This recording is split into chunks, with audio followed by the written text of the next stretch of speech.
Hello student, welcome to Bishop Academy online classes. Dear student, today I am going to discuss about the issue of shares for consideration other than cash.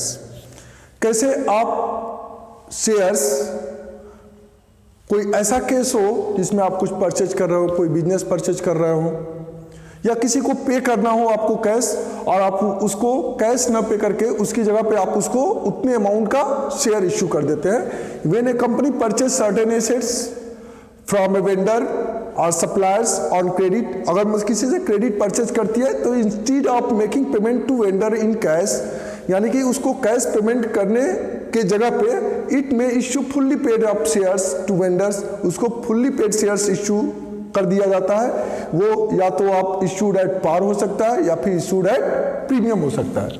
तो इस case में जब भी आप कोई asset purchase करते हैं तो इसलिए सबसे पहला चीज issue of shares for purchase of assets. Assets को परचेज करते समय आप शेयर अगर इश्यू करते हैं वेंडर को, वेंडर का मतलब होता है विक्रेता जिससे आपने वो एसेट्स परचेज किया है। फर्स्ट है for purchase of assets from vendor.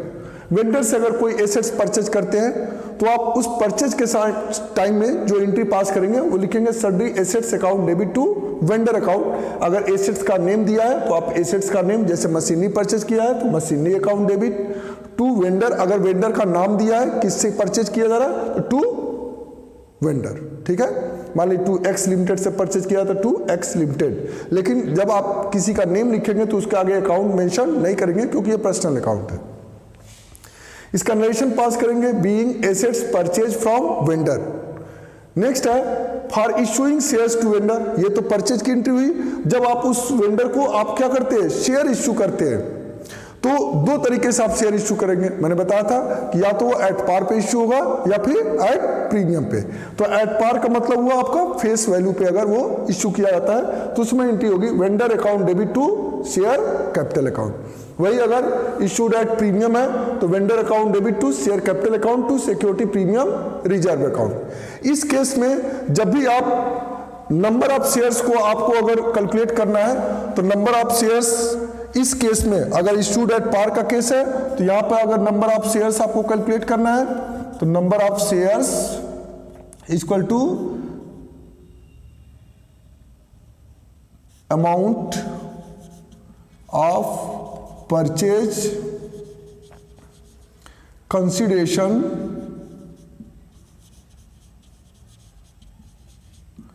Upon face value of shares, ठीक है। यानी कि जितना फेस वैल्यू है उससे आप डिवाइड कर देंगे तो आपका नंबर ऑफ शेयर्स निकल जाएगा, फिर आप एंट्री पास कर सकते हैं। वही अगर एट प्रीमियम का केस है तो एट प्रीमियम के केस में आपको नंबर ऑफ शेयर्स कैलकुलेट करना है। Number of shares equal to amount of purchase consideration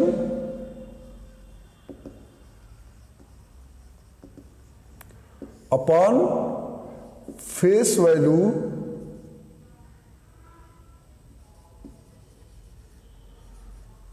plus premium. जो प्रीमियम का अमाउंट है वो इसको ऐड करके आप डिवाइड करेंगे। जैसे मान लीजिए 100 रुपीज का शेयर है और उसका 25 प्रीमियम है तो यानी कि यहाँ पे 125 से आप क्या करेंगे, डिवाइड करेंगे। तो ये चीज आप नंबर ऑफ शेयर्स कैलकुलेट करने के लिए आप करेंगे। दूसरा जो इश्यू होता है, दूसरा केस जो होता है इसमें issue of shares for consideration other than cash. दूसरा होता है आपका issue of shares for purchase consideration of business. Means sometimes a company purchase a running business and issue of shares to vendor in settlement. यानी कि अगर कोई company किसी दूसरे कंपनी को परचेज करती है, खरीदती है, तो उसके साथ जब किसी दूसरे के बिजनेस को परचेज करेगी तो जहां पर उसके एसेट्स परचेज करेगी उस एसेट्स के साथ साथ डेप्टर्स भी आएंगे, क्रेडिटर्स भी आएंगे और कई लायबिलिटीज भी उसके साथ आ सकते हैं। तो उस केस में आपका जो एंट्री पास होगी वो इस एंट्री से डिफरेंट होगी। यानी कि फर्स्ट जो केस आएगा purchase consideration greater than net assets. Net assets क्या है? नेट एसेट्स मतलब आप टोटल एसेट्स जितने भी machinery, plant, furniture, stock, debtors, जो भी एसेट्स हैं सारे एसेट्स को आप ऐड कर लेंगे और उसमें से माइनस टोटल लायबिलिटी करेंगे, यानी कि आपका क्रेडिटर्स है, बिल्स पेएबल है, आउटस्टैंडिंग एक्सपेंसेज है, बैंक लोन है, जो भी चीजें हैं आप टोटल लायबिलिटी को ऐड करके टोटल एसेट में से टोटल लायबिलिटी को माइनस करेंगे तो आपका क्या निकलेगा, नेट एसेट्स। अब आप इस केस में आपको गुडविल, आपको ट्रीटमेंट, आप गुडविल निकलता है इसमें। कैसे निकलेगा कि जब आप जितने में आप परचेज कर रहे हैं बिजनेस को, तो जितने में आप परचेज करेंगे जितने अमाउंट में, उस अमाउंट में से जब आप इस नेट एसेट को माइनस कर देते हैं तो गुडविल निकलता है। यानी कि इस केस में जब आपका परचेज कंसिडरेशन नेट एसेट से क्या हो, अधिक हो, जितना नेट एसेट आ रहा है यहां पर, उस नेट एसेट से आप जितने में उस बिजनेस को परचेज कर रहे हैं वो क्या हो, अमाउंट अधिक हो, उस केस में आपका गुडविल आपका निकलेगा। और उस गुडविल जब है तो गुडविल एक एसेट है और गुडविल को एज यूजुअल आप क्या करेंगे, डेबिट करेंगे। तो उस केस में जो जनरल एंट्री पास करेंगे वो सन्डी एसेट्स, सन्डी एसेट्स में आप सारे एसेट्स का नाम भी लिख सकते हैं और टोटल एसेट्स करके आप लिख भी सकते हैं। तो सन्डी एसेट्स में जैसे मान लीजिए प्लांट है, फर्नीचर है, मशीनरी है, सारी चीजें हैं, तो आप लिखेंगे plant account debit, furniture account debit, stock account debit, building account debit, debtors account debit, ये सारी चीजें आप लिखेंगे। या फिर उसको टोटल करके आप लिख सकते हैं सन्डी एसेट्स अकाउंट डेबिट। अब जो ये गुडविल आपका यहाँ पे जो कैलकुलेट करेंगे तो गुडविल अकाउंट डेबिट लिखेंगे। ये जो गुडविल का अकाउंट होगा ये आपका अमाउंट डिफरेंस, ये अमाउंट डिफरेंस होगा।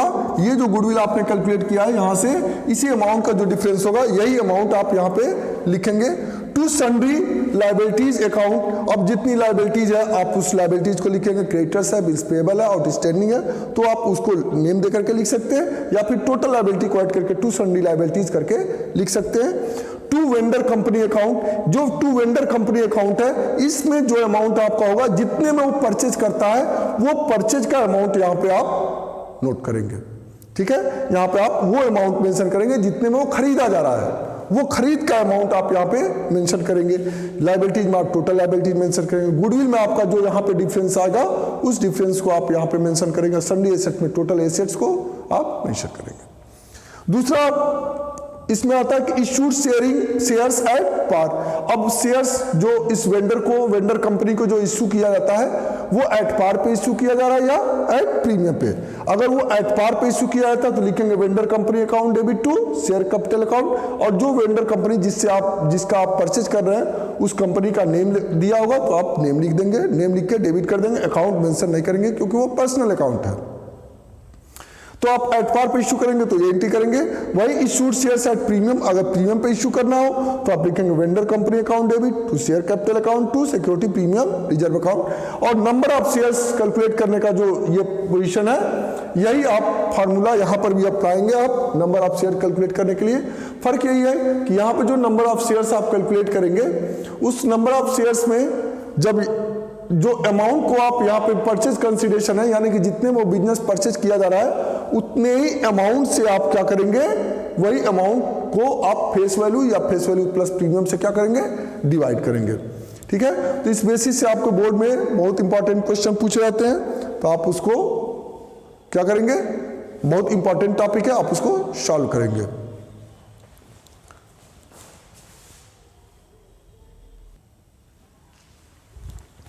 अब नेक्स्ट देखिए आपका ये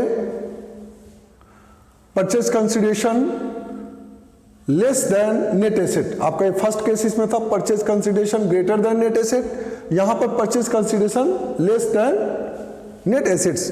जब ये केस आ जाता है उस समय नेट एसेट एज यूजुअल आप इस फार्मूले से जैसे है वैसे ही इस फार्मूले से आप कैलकुलेट करेंगे, sundry assets minus sundry liabilities. तो इस केस में यहां पर देखिए it is treated as goodwill है और यहां पर जो होगा ये जो केस होगा ये होगा it is treated as capital reserve. ये कैपिटल रिजर्व के रूप में इसको ट्रीट करेंगे। तो पहले आप नेट एसेट कैलकुलेट करेंगे, सन्डी एसेट्स या total assets minus total liability या sundry asset minus sundry liabilities. तो आप कैपिटल रिजर्व कैलकुलेट करेंगे तो नेट एसेट में से परचेज कंसीडरेशन माइनस करेंगे। यहां पे देखिए परचेज कंसीडरेशन में से आपने नेट एसेट माइनस किया था, यहां पे आप नेट एसेट में से परचेज कंसीडरेशन माइनस करेंगे। अब इसके लिए जो जनरल एंट्री पास की जाएगी वो होगी आपकी sundry assets at the time of purchase of business, sundry assets account debit to sundry liabilities account to capital reserve account to vendor company account. तो वेंडर कंपनी अकाउंट में परचेज कंसीडरेशन का amount होगा, capital reserve में जो amount का difference यहाँ पे आपको कैपिटल रिजर्व का निकाल लें वो अमाउंट होगा, लायबिलिटीज अलग होगा, एसेट अलग होगा। अगर इसमें से शेयर अगर इश्यू किए जाते हैं, अगर वो एट पार पे इश्यू किए जाते हैं तो vendor company account debit to share capital account, अगर एट प्रीमियम पे इश्यू किए जाते हैं vendor company account debit to share capital account, share capital account to security premium reserve account. इस तरह से आप जनरल एंट्री पास करेंगे। किसके लिए? Issue of shares for purchase consideration of business. ये परचेज कंसीडरेशन ऑफ बिजनेस के लिए ये आप एंट्री पास करेंगे। ये आपके केसेस है, इसको आप कॉपी में नोट्स बना लीजिए। जो न्यूमेरिकल प्रॉब्लम होगा, आप क्लास पे डेली रेगुलर क्लास आ रहा है, उस क्लास में आप इससे रिलेटेड न्यूमेरिकल प्रॉब्लम्स है आप उसको पूछ सकते हैं। Thank you, have a nice day.